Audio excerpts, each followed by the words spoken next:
ഇന്ന് പകൽക്കാലം പറയട്ടെ, വിശ്വാസത്തിന്റെ സ്റ്റെപ്പ് വെച്ച് മുന്നേറുമ്പോഴും ഹൃദയത്തിന്റെ അടിത്തട്ടിൽ നിരാശയുടെ ചില വാക്കുകൾ നമ്മുടെ ഹൃദയത്തിലേക്ക് കടന്നു വന്ന് പലപ്പോഴും നമ്മുടെ ചിന്താകുഴപ്പമാക്കുന്നു.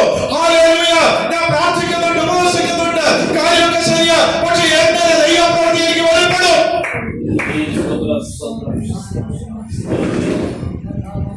ദൈവപ്രവൃത്തി എങ്ങനെ വെളിപ്പെടും? ഈ സഹോദരിമാരെ വിശ്വാസത്താൽ ഓടുകയാണ്. അവന്റെ ഓട്ടം നിർത്തിയില്ല കേട്ടോ. ഹൃദയത്തിൽ അവർക്ക് വലിയ ഭാരമുണ്ട്. എന്താ ഭാരം? ഈ ഇവർക്ക് യേശുവിന്റെ ശരീരത്ത് അവൻ സുഗന്ധമൊക്കെ പൂശണം